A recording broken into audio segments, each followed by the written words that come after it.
So welcome everybody. It's February 28th, Sunday night to the IWWG Bi-Monthly Open Mic. I'm Kelly Dumar and I'm on the board of the International Women's Writing Guild. And I am your host and moderator for tonight. I'm very honored to be. And we have with us Katarina Konin, also from the board of the International Women's Writing Guild, who is here as my right-hand woman, and she is coordinating our reading list. And I think we have some other board members. Leslie Neustadt is here somewhere in our audience tonight. And say hi to Leslie. And then we also have many members, which we're always happy to see all of you here, and new people who are coming to visit. We're always glad to have you with us. Well, I'm really excited tonight to introduce you to our featured reader in nonfiction, her wonderful book. I'm sure each one of you can be thinking tonight about an apology that is owed you or that you may need to make. And Molly is going to be talking to us tonight about her book, A Good Apology. And I'm going to introduce her. She's going to read from her book for just about 10 minutes, and then we're going to have a Q&A. And as always, you're going to be able to put any questions or comments into the chat room, and I'll give you a chance to maybe ask some of your questions of Molly. So be thinking about what is sparked for you in thinking about this issue of making a good apology. So let me just start with a poetic one, a famous one, because we are a organization of writers, and I'm sure this will be familiar to many of you. It's a classic, famous poetic apology by William Carlos Williams. This is just to say, I have eaten the plums that were in the icebox and which you were probably saving for breakfast. Forgive me. They were delicious, so sweet and so cold.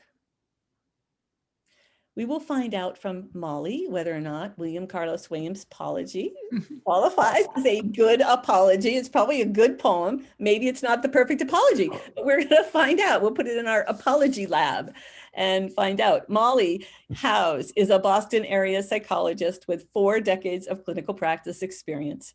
She's a writer of nonfiction and memoir. Her writing received a notable listing in Best American Essays 2015 and has reached finalist rounds in national contests. In 2014, she completed the intensive year-long memoir incubator program at Grub Street Writers Center. She's a grateful recipient of fellowships at the Virginia Center for the Creative Arts, Ragdale Foundation, and the MacDowell Colony.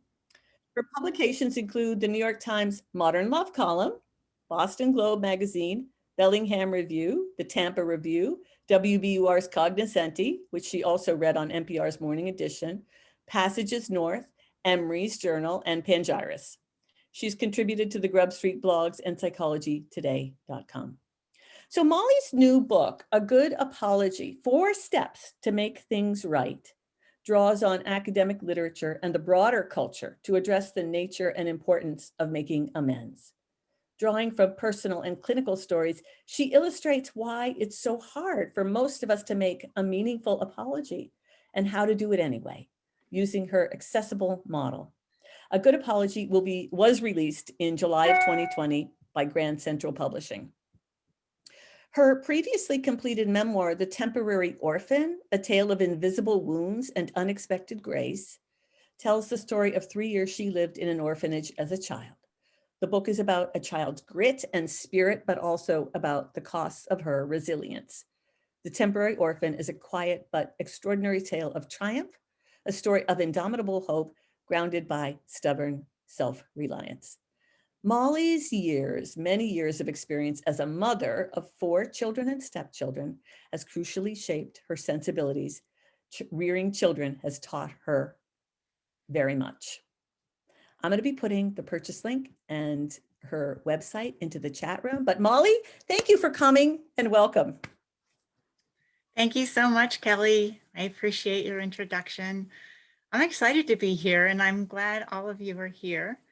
I'm going to be reading from the introduction, which is, it seemed like the better course because my book itself is nonfiction. It's not particularly literary or narrative.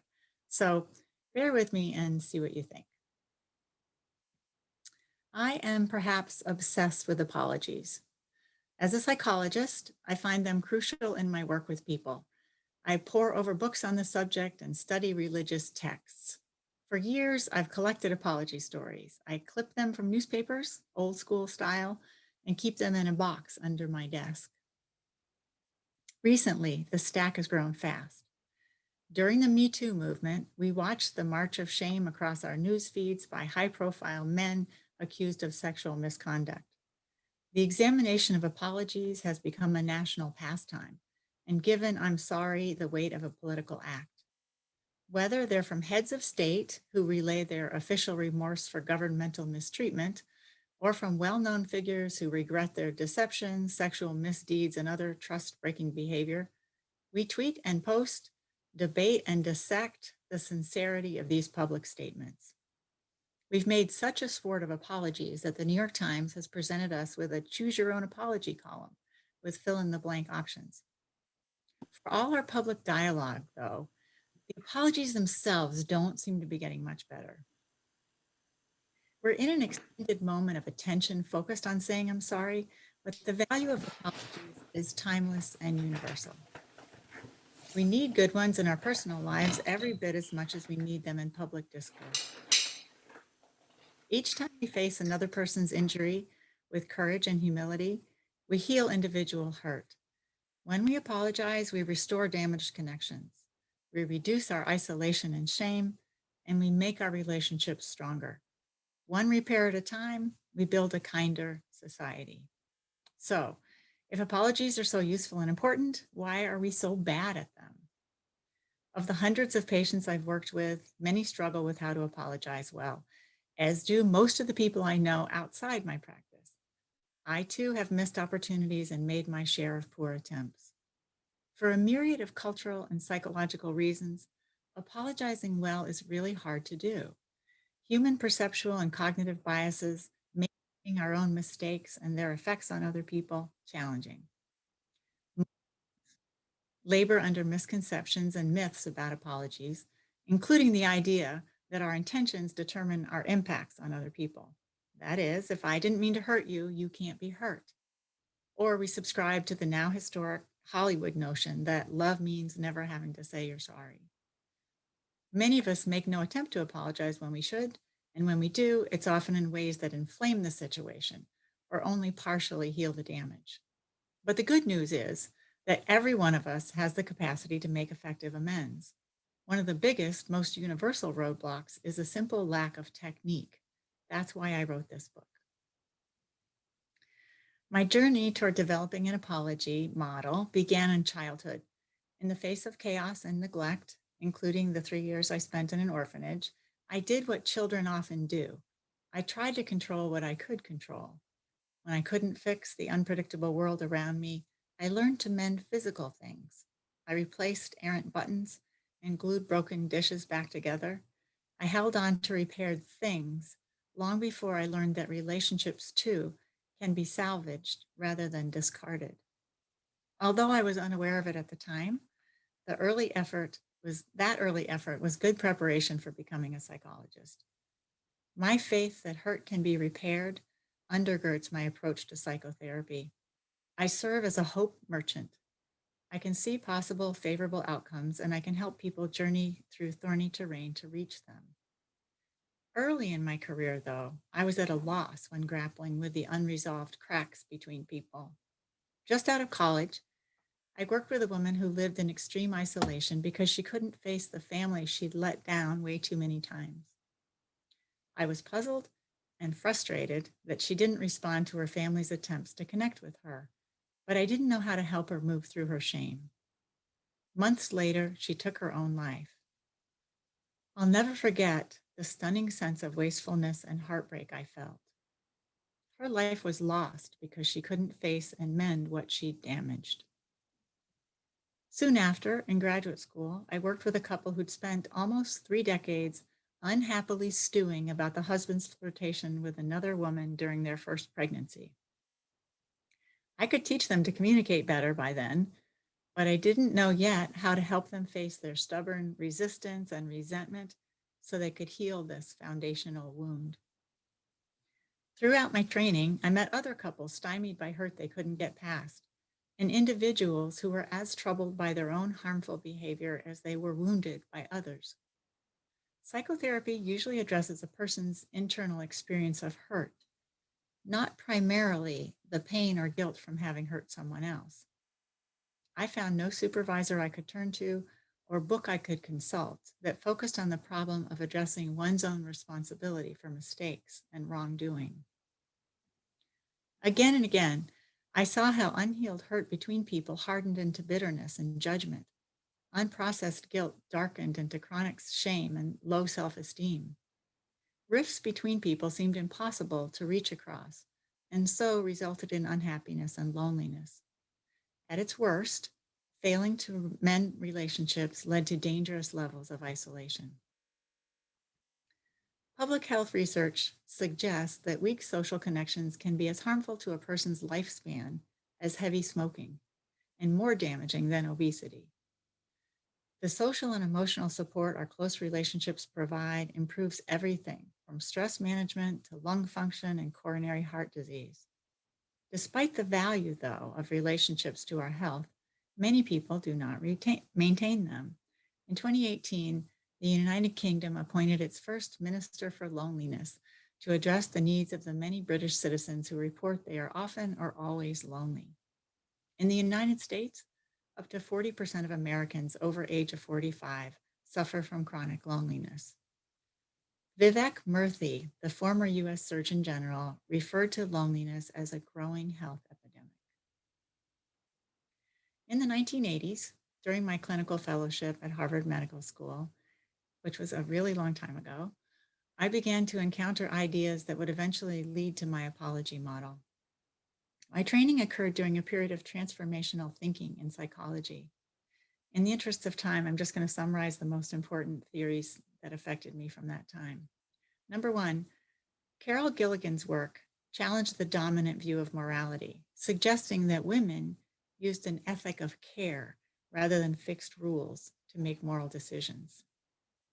Number two, at the same time, the theory of self-psychology began to require a therapist to be radically empathic for any hurt the patient experienced in the course of therapy.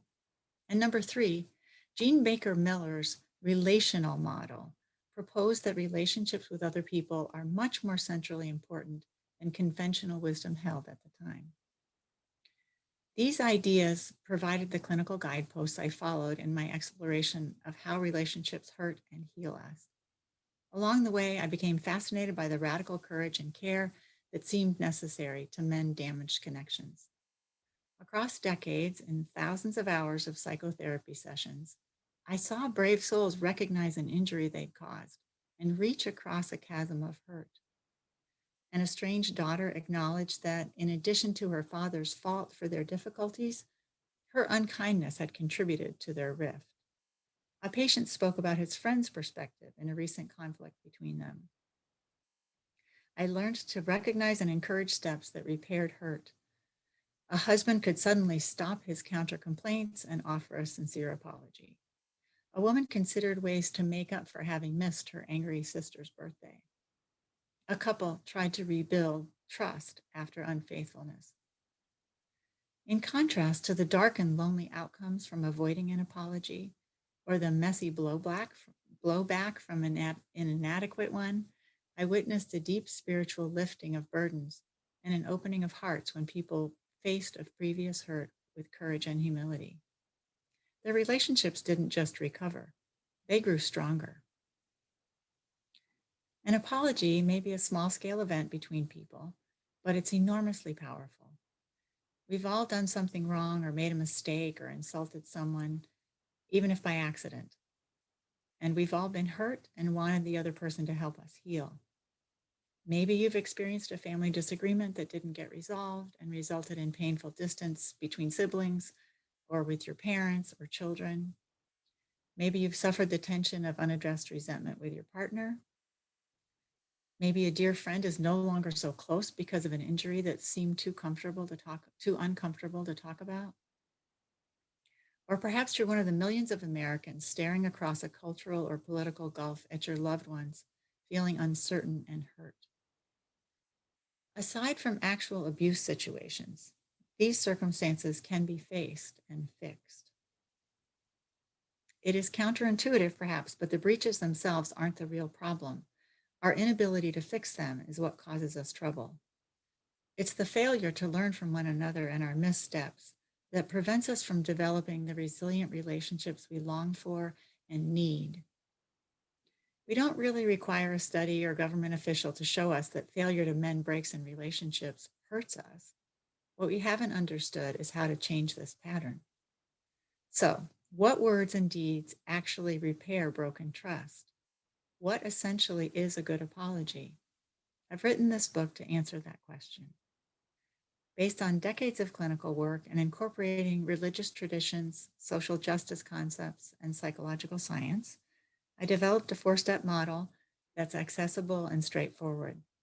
It's based on the common sense actions that you don't have to be an expert to take.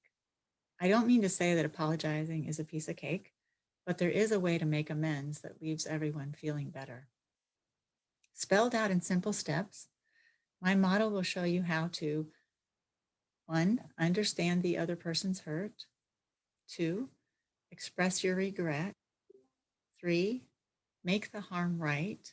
And 4, prevent it from happening again. Thank you.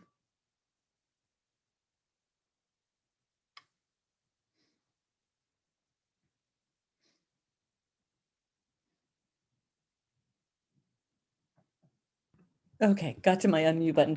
Thank you, Molly. My goodness. Wow. Okay, wow, what food for thought. Please be putting some questions, listeners, in the chat room that you want to ask Molly. And because she's here and now, and something may be coming up for you. I kind of want to ask, how's everybody feeling? I know that I found myself sort of really riveted to every word you said, Molly. Yes, I see someone, I feel weepy. Yes, yes, it's a very emotional topic. Oh my God, it's so good to hear you speaking about it. What hope. So you're the hope merchant. Wow. What a wonderful, wonderful title to have. It's very moving. And okay, so there's a couple of things that are quick stuff coming right here.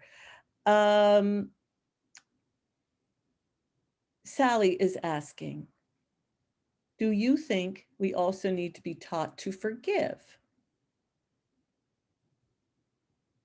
I do, sure. And I'm not really talking about forgiveness in this book. When you approach someone for an apology, it's an invitation. It's an invitation for a conversation. It isn't a demand for anything, and especially not a demand for forgiveness.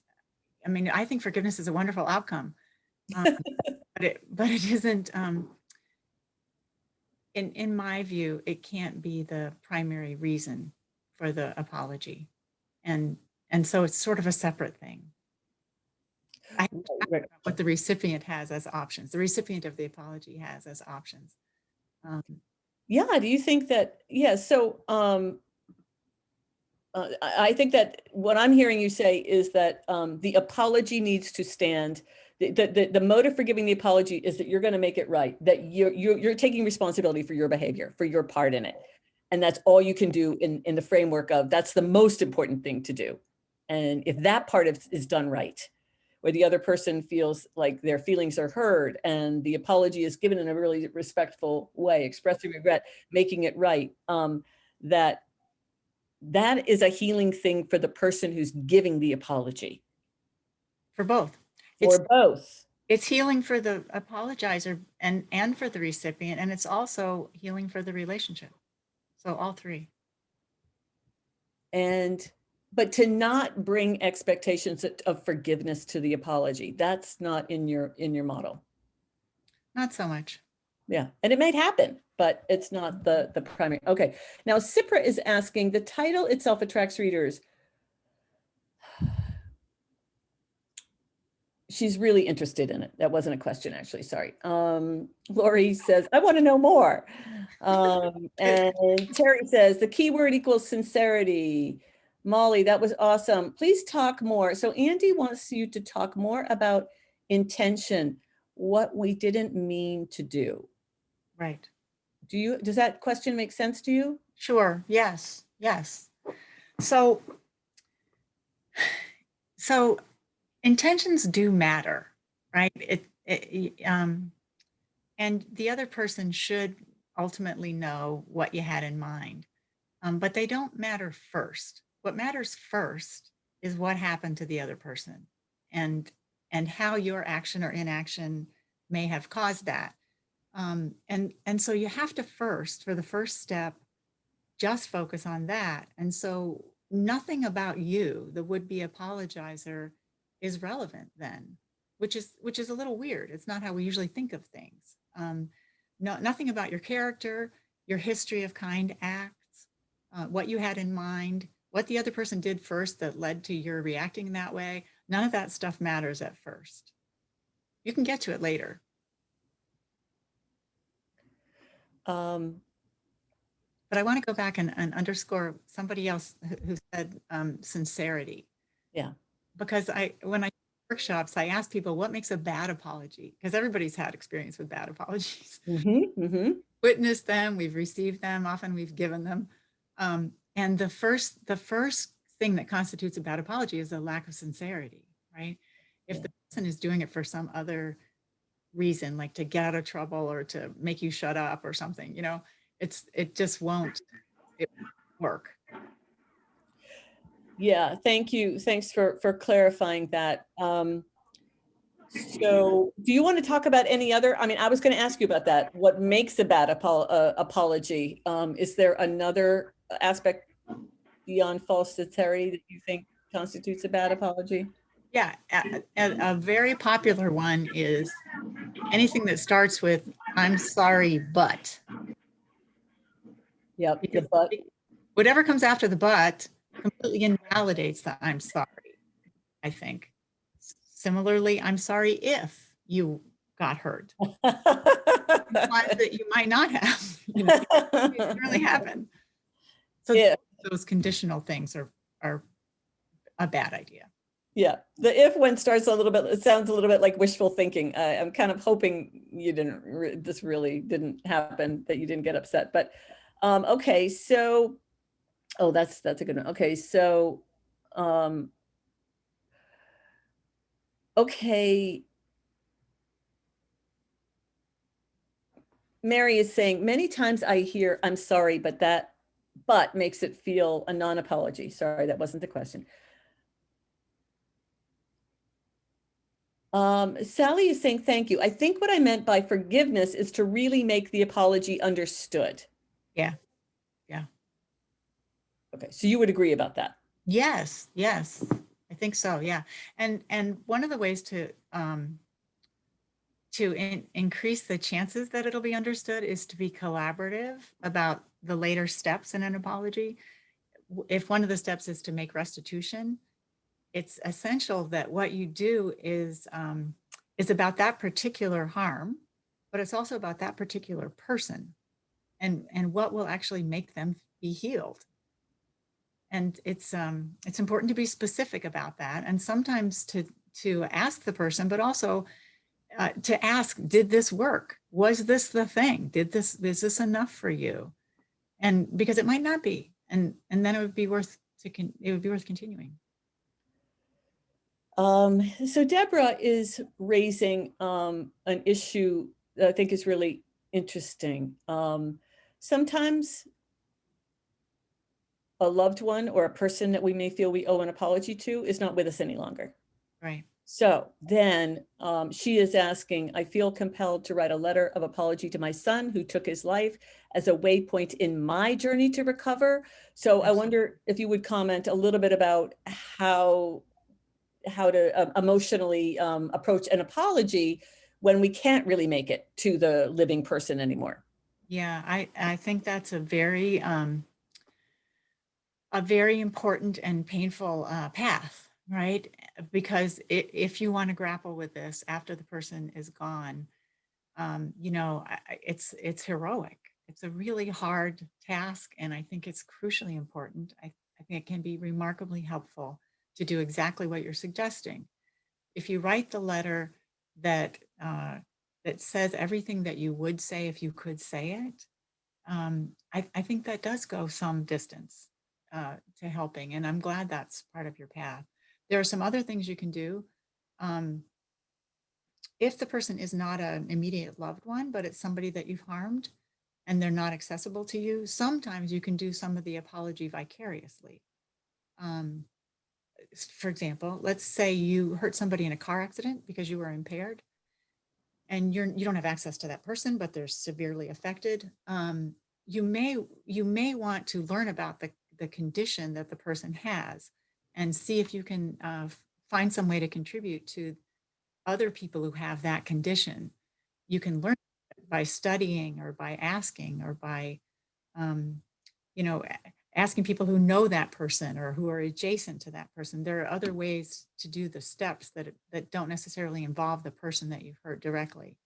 And you can take steps to prevent it from happening again in other ways, like give talks to kids in high school about why you shouldn't drive impaired. You know, there, there are various ways around um, still engaging in an amends process or a repentance process when you can't do it directly with the person.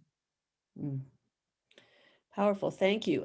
Now, Rosen is raising the question about some people don't have feelings to accept apologies because they've not been taught.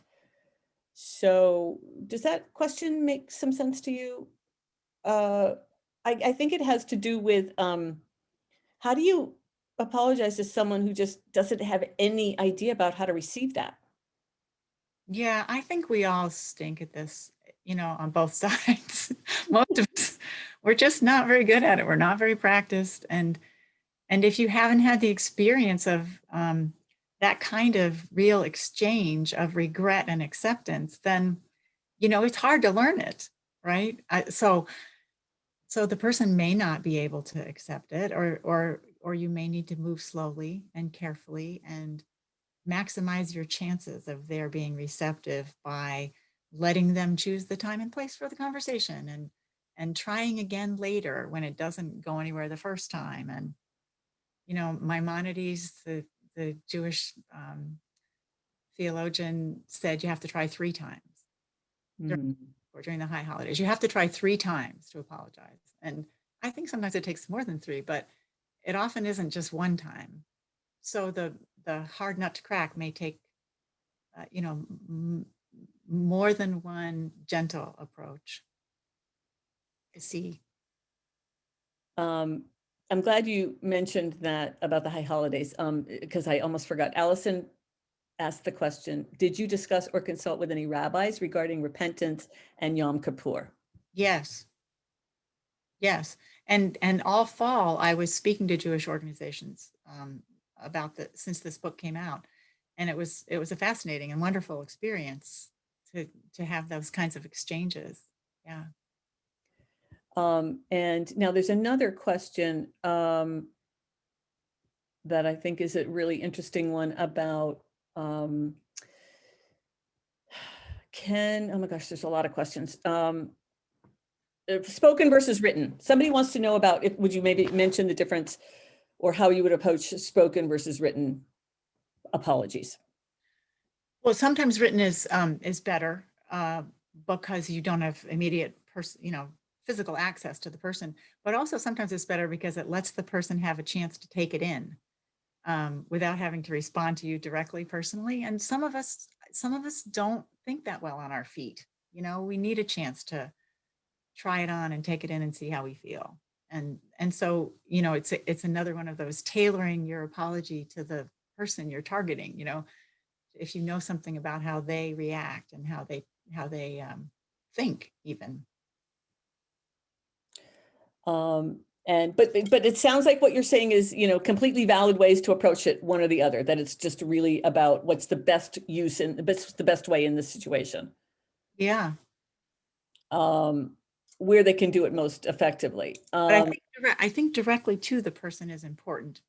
Lots of apologies are sort of around the bend. They're not very direct to the person it's going towards. So can you give an example of that? What you mean by that? yeah, like public apologies, for example, are often made to the public as opposed to the person who is hurt by the well-known person.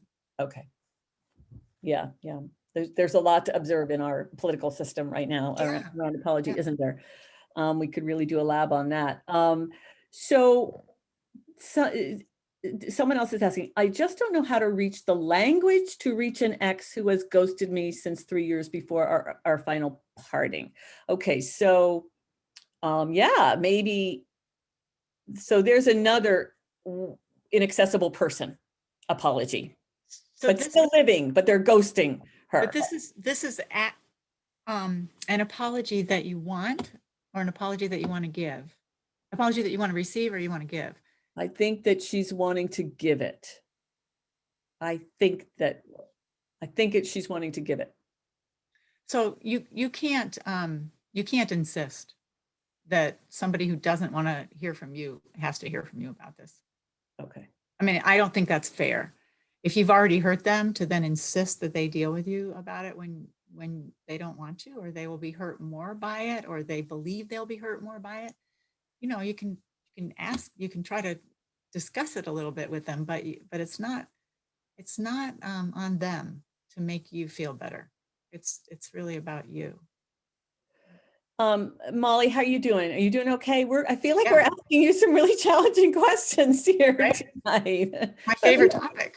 We've got you here and you just know what you're talking about. So now Denise is asking, what if the person wanted to apologize, but the person is not yet ready to face the person who is apologizing? Or what if the person is being forced to apologize when he or she thinks he or she didn't do anything wrong? How to facilitate an apology with a son who has anxiety and a father who is in a long-term palliative care? Oh my God.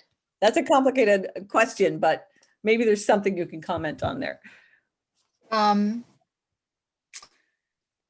Well, I don't think it's such a great idea to force people to apologize. And if I could just do a little sidebar on this. One of the problems we have with apologies is that we teach children to say certain words. And sometimes we teach them to say the words before they know what they even mean. And so we're telling them the way to handle regret or some harm that you do is to say words you don't mean. And they're magic, and then people won't be mad at you anymore. So then we grow up and we try to do that when we hurt somebody. We think if we say, I'm sorry, it's over with, or it ought to be over with. And so I think part of the problem is, and I must say that parenting is the hardest thing in the world, and I did not do this right. But I do have some opinions about some better ways to handle it with kids. And so I don't know how old that the son with anxiety is, if it's a child. Okay. Is that in your book, Molly? Yeah. Now, if we could switch gears just a tiny bit before we let you go. We are really picking your brain tonight, but it's wonderful. So is there anything you want to share about your research and the writing of the book, and then how you went about getting it published? And did you get an agent? And can you just tell us a little bit, because we're, this is a writing organization, other people with nonfiction ideas, and tell us a little bit about the process. So I had a memoir, which I revised 6 times, and I got an agent, and she sort of lamely tried to sell it, and it was not bought by a publisher. And in the meantime, I was working on a nonfiction idea, which I was pitching like crazy. I went to conferences. Every time there was a panel where you could stand up and say what your idea was and try to get feedback, I went. And the idea was half the apology model, and the other half was the apology that I believe white Americans owe to Americans of color. So I pitched it, and the panels were almost always white people, and they almost always said, you can't write that book. And but one editor approached me afterwards and said, I think the apology idea will sell. So I'd like to talk to you about that. Write me a proposal for that. And I wrote a proposal and sent it to her, and I never heard back from her because it turned out later, I found out that she had left the publishing company.